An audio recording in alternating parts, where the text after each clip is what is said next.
कभी आपने सोचा है कि बिहार में शुरुआती दौर में राष्ट्रवाद की शुरुआत कैसे हुई? तो आइए जरा जानते हैं हम लोग आज के इस वीडियो में कि अर्ली नेशनलिज्म इन बिहार, जो कि एक बिल्कुल जानदार शानदार टॉपिक है, जहां पे आपके प्रीलिम्स पॉइंट ऑफ व्यू से 2 क्वेश्चन इंश्योर हो जाएंगे।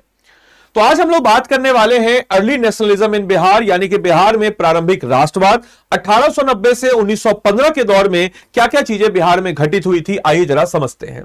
दोस्तों, जैसा कि आप सभी लोगों को पता है कि बंगाल में अंग्रेजों का काफी ज्यादा इंटरेस्ट था और अंग्रेजों का इन्फ्लुएंस भी काफी ज्यादा था। इस कारण से बंगाल में, खासकर कलकत्ता वाले एरिया में, वेस्टर्न एजुकेशन जल्दी आ गया। जबकि हम बिहार की बात करते हैं तो यहां पे वेस्टर्न एजुकेशन आने में समय लगा, क्योंकि वेस्टर्न एजुकेशन आएगा उसके बाद धीरे धीरे करके राष्ट्रवाद जो है वो तेजी से फैलेगा। क्योंकि कहा ही जाता है कि वेस्टर्न एजुकेशन अंग्रेजों के लिए एज ए 2 धारी तलवार थी। It's just like a 2 sided sword. एक तरफ उनको नौकरी पेशा करने वाले लोग मिल गए, दूसरी तरफ उनको इस प्रकार के राष्ट्रवादी लोग भी मिल गए जो ज्यादा हायर एजुकेशन की तरफ बढ़ चले। तो दोस्तों, आज के इस क्लास में हम लोग यही जानने वाले हैं द डॉन ऑफ अवेकनिंग, यानी कि बिहार के राष्ट्रवादी जागरण का उदय। 1899 से 1917 युवा क्लबों से लेकर के राष्ट्रीय शक्ति केंद्र के सफर के रूप में कैसे चीजें आगे बढ़ती है, आइए जरा समझते हैं। सबसे पहले अगर हम बात करते हैं कि भौगोलिक चिंगारी यानी कि प्रेरणा का स्रोत क्या था, तो सबसे पहले जो कलकत्ता है, यानी कि कलकत्ता कनेक्शन, यानी कि बिहार का जो कलकत्ता से था, जबरदस्त कनेक्शन था। राजेंद्र प्रसाद जब कलकत्ता में कानून की पढ़ाई करने के दौरान यहां पे उन्होंने गोपाल कृष्ण गोखले से राजेंद्र प्रसाद की मुलाकात होती है और सर्वेंट ऑफ इंडिया सोसाइटी से प्रेरित होकर के वह उसको ज्वाइन करना चाहते हैं। हालांकि उनके भाई और माता पिता के द्वारा मना कर दिया गया।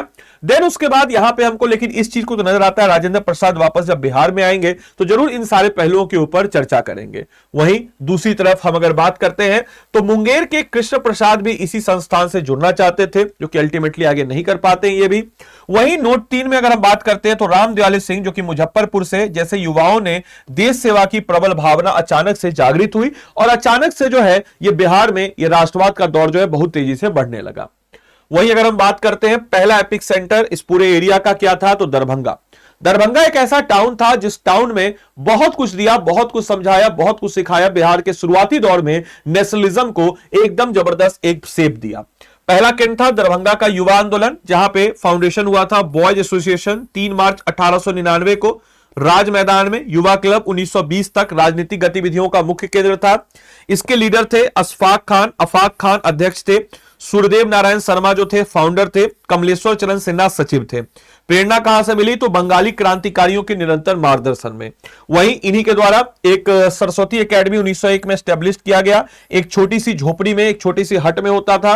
कमलेश्वरी चरण सिंह, ब्रजकिशोर प्रसाद और राम निहार सिंह द्वारा राष्ट्रवादी विचारों का प्रचार प्रसार जो है हमको यहां पे देखने को नजर आता है। उसके बाद हम बात करते हैं स्वदेशी रिपल इफेक्ट। ये क्या था, तो 16 अक्टूबर 1905 को आप सबको पता है बंगाल का डिवीजन होता है और इस बंगाल के डिवीजन के बाद एकता दर्शाने के लिए रक्षाबंधन दिवस का आयोजित किया जाता है, जिसको सतीश चंद्र चक्रवर्ती, जो कि अश्विनी कुमार दत्त के छात्र थे, अश्विनी कुमार दत्त के बारे में बताते चले, वही है जो कि कांग्रेस के संगठन को, मॉडरेट के बहुत बड़े क्रिटिक थे। वो मॉडरेट को बोलते थे 3 दिन का हंगामा ये लोग करता है बस और कुछ नहीं करता है।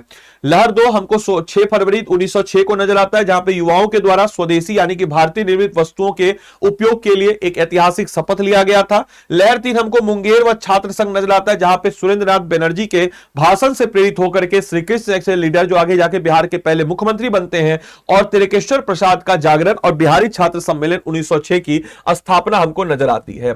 तो इस प्रकार से जो है जब वेव के रूप में पूरे के पूरे एरिया में फैला था। एक और चीज बताते चले कि ये जो है इसका आपको एक हैंड रिटेन नोट जो है, हैंड रिटेन नोट्स अगर आप इसका लेना चाहे तो वो भी है। आप जैसे देख सकते हैं, this is my hand retain notes जो इस टॉपिक से रिलेटेड है। आप देख सकते हैं कि हर एक टॉपिक, हर एक पहलू उसमें दिया है, वो बताएंगे कैसे हैंड रिटेन नोट्स लेना है। इंस्टीट्यूशन ऑफ अबेट, यानी कि हम कह सकते हैं कि सोनपुर से पटना तक हुआ क्या था कि इंडियन नेशनल कांग्रेस जो है शुरुआती दौर में तो काफी ज्यादा एक्साइटमेंट था लोगों में, बट जैसे जैसे समय बीतते गया लोगों का एक्साइटमेंट जो है वो कम होते रहा। इसका समाधान करने के लिए बिहार में रीजनल स्तर का बिहार प्रोविंशियल कांग्रेस कमेटी जो इसका गठन करने की बात की गई। एक्चुअल में हो क्या रहा था कि पहले हम बंगाल के हिस्सा थे, तो बंगाल के हिस्सा होने के कारण वहां पे बंगाली इन्फ्लुएंस काफी ज्यादा था। जो नॉन बंगाली स्पीकिंग है उनको थोड़ा सा मतलब कि वहां पे वैसा अपनापन नहीं फील होता था, तो इसीलिए बिहार प्रोविंशियल कांग्रेस कमेटी जो है इसकी स्थापना होती है। और सोनपुर मेला में नवाज सरफराज हुसैन खान बहादुर के नेतृत्व में एक विशेष बैठक का आयोजन होता है और औपचारिक रूप से हम कह सकते हैं कि बिहार प्रांतीय का गठन जो है पटना में होता है। 5-5 सीटों का यहां पे अखिल भारतीय में आवंटन मिलता है और 1908 में प्रतिनिधि के रूप में सैयद हसन इमाम, बसंती चंद्र सिन्हा, दीप नारायण सिंह, सैयद नजमुल हक और सचिदानंद सिन्हा को भेजा जाता है और आगे जाकर के ये लोग जो है एक बहुत बड़े बिहार के लीडर के रूप में नजर आते हैं। Dual strategy, straits and all, यानी कि दोहरी राजनीति, सड़क से संसद तक, जमीनी और युवा आंदोलन ये बिहार में चल रहा था और साथ ही साथ इंस्टीट्यूशनल पावर यानी कि हम कह सकते हैं संस्थागत राजनीतिक शक्ति जो है ये भी हमारे बिहार में अपने चरम सीमा पे चल रही थी। एक तरफ हम देखते हैं बॉयज एसोसिएशन जैसे संगठन, सरस्वती एकेडमी जो कि युवाओं को ग्रासरूट स्तर पर जोड़ रहे थे, स्वदेशी शपथ लोग ले रहे थे, रक्षाबंधन मना रहे थे, छात्र सम्मेलन राजनीति में हो रही थी, अशफाक खान, सतीश चंद्र चक्रवर्ती और श्रीकृष्ण सिन्हा जैसे युवा नेता जो है काफी ज्यादा बढ़ चढ़ के हिस्सा ले रहे थे। वहीं दूसरी तरफ संस्थागत तरीके से जैसे बीपीसीसी, बिहार प्रांतीय राजनीतिक सम्मेलन, विधायकी सुधार, कांग्रेस में प्रतिनिधि मंडल, राष्ट्रीय प्रतिनिधि मंडल और अली इमाम, मजरूल हक, सचिदानंद सिन्हा ये कॉन्स्टिट्यूशनल मेथड के धनी थे जो कि कॉन्स्टिट्यूशनल तरीके से सुधार कर रहे थे। दोनों जरूरी है, इसमें कोई दो राय नहीं है। इसके अलावा यूनिटी स्ट्रक्चर, एकता का ढांचा, यह एक नया राजनीतिक मंच था। बिहार प्रांतीय राजकीय जो राजनीतिक सम्मेलन यानी कि ये बेसिकली शुरुआती दौर में कांग्रेसी और नॉन कांग्रेसी दोनों के लिए ओपन था। इसमें हिंदू नेतृत्व भी था, मुस्लिम नेतृत्व भी था। इसमें अगर हम बात करते हैं इसका उद्देश्य था अधिक लोगों को जोड़ना, कांग्रेस और गैर कांग्रेस दोनों सदस्यों का स्वागत था। पहला अधिवेशन 1908 में हुआ, सर अली इमाम इसके अध्यक्ष थे। मजरूल हक के समर्थन से अभूतपूर्व हिंदू मुस्लिम एकता का प्रदर्शन किया गया। दूसरा अधिवेशन भागलपुर 1909 में होता है, सचिदानंद सिन्हा की अध्यक्षता में। गोपाल कृष्ण गोखले इसके चीफ गेस्ट होते हैं और वो ये स्टेटमेंट भी देते हैं कि बिहार ने वो करके दिखाया है जो अन्य राज्य केवल करने का सपना देखते हैं। तो बिहार ने वह हासिल कर दिखाया जिसकी अन्य लोग केवल उम्मीद ही करते हैं। गोपाल कृष्ण गोखले, याद रखिएगा पहले सेशन में ट्रेजरर के रूप में कौन थे, तो सचिदानंद सिन्हा, और दूसरे सेशन में सचिदानंद सिन्हा अध्यक्ष होते हैं जो भागलपुर में होता है। इतना ही नहीं, अगर हम बात करते हैं कि इसी बीच में विभाजन का, यानी कि अगर हम बात करते हैं तो 1905 में बंगाल विभाजन हुआ था और 1910 में जो हमारा सेशन हुआ था धर्म के आधार पर विभाजन को हमने अस्वीकार किया था। मजरूल हक और सैयद हसन इमाम जैसे मुस्लिम नेताओं ने पृथक निर्वाचन मंडल का कड़ा विरोध किया और सेपरेट इलेक्टोरेट का कड़ा विरोध किया। इलाहाबाद कांग्रेस अधिवेशन 1910 जहां पे ब्रज किशोर प्रसाद, द्वारकानाथ जैसे बिहार के नेताओं द्वारा महत्वपूर्ण प्रस्तावनों का समर्थन, प्रमुख उद्देश्य क्या था तो स्वदेशी का समर्थन, न्यायिक सुरक्षा की मांग और दमनकारी कानूनों का सख्त विरोध जो था यह हमारा मुख्य प्रदर्शन था। इसके अलावा हम अगर देखते हैं तो राष्ट्रीय और वैश्विक पटल पर भी उदय होता है जहां पे इंग्लैंड के प्रतिनिधि मंडल में 1914 में मजरूल हक, सचिदानंद सिन्हा को जिन्ना, लाला लाजपत राय, भूपेंद्र नाथ बसु जैसे कई नेताओं के साथ भेजा गया था और बिहार से मजरूल हक, सचिदानंद सिन्हा जैसे लोग गए थे। उसी बीच में छपरा सम्मेलन 1915 में जहां पे नंद किशोर लाल द्वारा राष्ट्रीय मुद्दों पर एक बहुत ही प्रभावशाली स्पीच दिया गया था।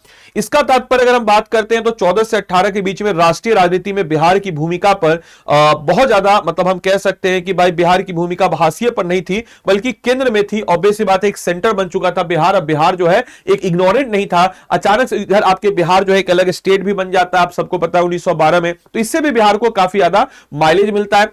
हम देखते हैं कि लेजिस्लेटिव इंफेरेंस अगर हम बात करें तो 1916 में पटना विश्वविद्यालय विधेयक एक बड़ा राजनीतिक विवाद खड़ा हुआ। विरोध का नेतृत्व करते हैं डॉक्टर राजेंद्र प्रसाद, ये क्वेश्चन भी बना हुआ है बीपीएससी का, और संयुक्त सचिव थे बिहार प्रांतीय संघ के और उन्होंने संशोधन कराने के लिए एक व्यापक अभियान का नेतृत्व किया।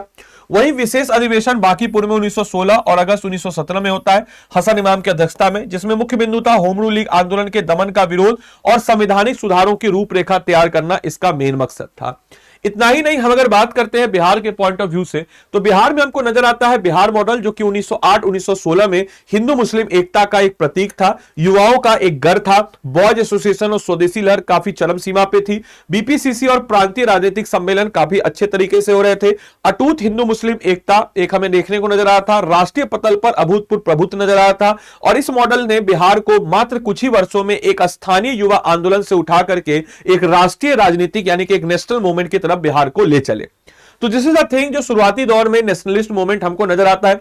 बाकी आप सभी लोग को बताते चले कि अगर आपको हमको बिहार स्पेशल आपको हमसे इसी प्रकार से एकदम हैंड रिटेन नोट्स के पॉइंट ऑफ व्यू से, ये तो समय की कमी है इसलिए पीडीएफ लाएं, बाकी हैंड रिटेन नोट्स अच्छे से लिखा के बोर्ड पे करवा के बढ़िया तरीके से पढ़ना हो, आप देख सकते हैं कोई भी टॉपिक जैसे बुद्धिज्म जैनिज्म इन बिहार की बात जब हम करते हैं तो देखिए जैसे यही वाला बुद्धिज्म जैनिज्म कितने जानदार शानदार टॉपिक है कि भाई अंगुली मार डाकू का क्या है, कहां पे जब आए थे तो तो आपके देवदत्त कहां पे किए, लिच्छवी में जब आए थे तो छेमा जो वाइफ ऑफ बिंबिसार अमरपाली थे जब ये 8वें वर्ष में आए थे। तो इस प्रकार से अगर आपको अपनी तैयारी को सही और सटीक डायरेक्शन में करना है तो मैं आपको रिकमेंड करता हूं एक फाउंडेशन बैच।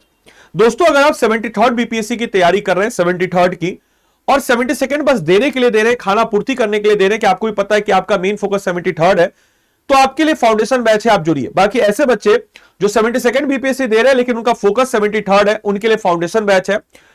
आपका 72nd का भी काम हम करवा देंगे, 73rd का भी काम हम करवा देंगे। तो मोस्ट इंपॉर्टेंटली याद रखिएगा सारे बच्चों को कि आपके लिए अगर ऐसे बच्चे जो 72nd बीपीएससी की बात जब हम करते हैं तो आपको हम इस बैच में जो सारथी है, इस सारथी को भी हम दे देंगे।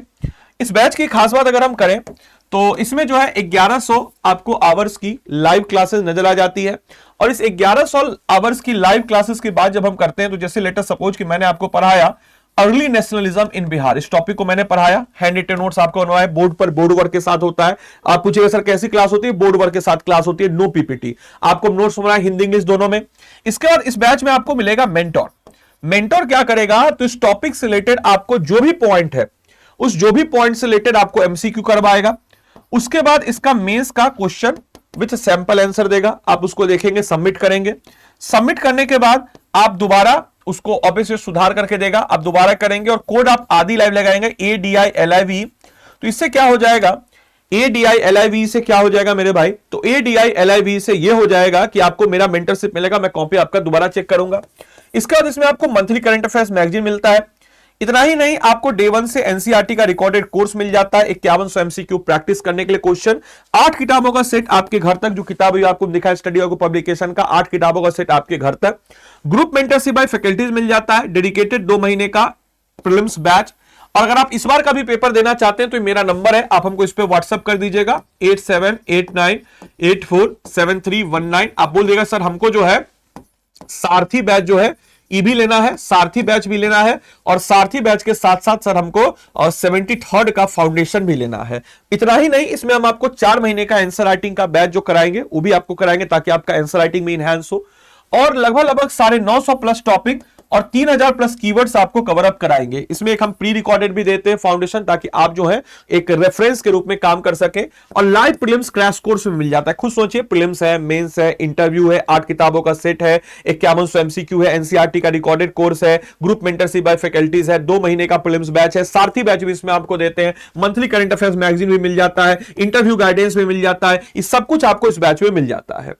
तो मेरे भाई देरी किस बात की, जाइए एनरोल कीजिए। एनरोल करने के लिए आप क्या करेंगे, अच्छा कई बच्चों को बोलते हैं सर पीडीएफ ये वाला कहां मिलेगा, तो ये मेरा आपको मेंटरशिप ग्रुप है। आप देखिए डेली काम टास्क देते हैं, हैंड रिटन नोट्स इसमें प्रोवाइड कराते हैं। ये मेरा टेलीग्राम ग्रुप है बीपीएससी कंटेंट वाले, ये आप ज्वाइन कर लीजिएगा। इसमें क्लास की पीडीएफ मिलती है। बाकी जो पेड वाले हमारे बच्चे मेंटरशिप वाले वो इस वाले व्हाट्सएप ग्रुप पे है। तो अगर मान के चले आपको मेरे मेंटरशिप में आना है तो क्या करेंगे, देखिए स्टडी IQ के ऐप या वेबसाइट पे आ जाएंगे। ऐप या वेबसाइट पे आने के बाद आप यहाँ पे स्टेट पीसीएस पे जाएंगे, बिहार पे आप जाएंगे। बिहार पे जाने के बाद आप जैसे आप बिहार पे गए, ठीक है, बिहार पे जैसे आप जाते हैं तो बिहार पे जाने के बाद आप क्या करेंगे, तो बिहार पे जैसे आप गए तो बिहार पे जाने के बाद आप क्या करेंगे, तो ये बिहार पीएससी आरंभ बैच आ गया, बिहार पीएससी आरंभ बैच आ गया। एक सेकेंड, यहां पे आप गए तो यहां पे जाने के बाद आप क्या करेंगे, जैसे लेटर सपोज कि आप गए यहां पे गए स्टेट पीसीएस में, स्टेट पीसीएस में आप बिहार पे गए, बिहार पे आप जैसे ही गए तो बिहार पे जाने के बाद आप क्या करेंगे, तो बिहार पीएससी यहां पे आ गया आपका, लुकिंग नॉट डजंट, चले कोई नहीं, आप एक काम कीजिएगा, यहां पे भी कुछ एरर आ रहा है, आप एक काम कीजिएगा, ये कोर्स के हमारे फीचर्स है, आप हमको व्हाट्सएप पे कर लीजिएगा, व्हाट्सएप हमको कर ही लीजिएगा, ठीक है, और आदि लाइव कोड लगा लीजिएगा। आदि लाइव कोड लगा के आपको मैक्सिमम जो है डिस्काउंट मिलेगा। आदि लाइव कोड लगाइएगा, हमको ये व्हाट्सएप कर दीजिएगा 8789847319 पे, और हम जो है आपको मैक्सिमम डिस्काउंट में लगभग समझ लीजिए कि 13,000 रुपया में, अभी आप जाइएगा वेबसाइट पे तो वेबसाइट पे आपको 16,000 रुपया दिखेगा, लेकिन हम आपको 13,000 रुपया में करवा देंगे। आप हमको व्हाट्सएप कीजिएगा इंक्लूडिंग सारथी बैच के साथ 8789847319 पे व्हाट्सएप कर दीजिएगा। सारथी बैच के साथ हम करवा देंगे। ये आपको चले बोल दिए, रिकॉर्ड कर दिया तो चलिए ठीक है, 13,000 फिर भी ऑफर तो खत्म हो गया, 16, चले कोई नहीं, चलिए आप व्हाट्सएप कर दीजिएगा, ठीक है, लेकिन आज ही कर दीजिएगा, ठीक है, ताकि बोले कि नहीं बोल दिया अब तो क्या करें। चलिए ठीक है, चलिए मिलते हैं अगले सेशन में, तब तक के लिए bye bye, take care, thank you.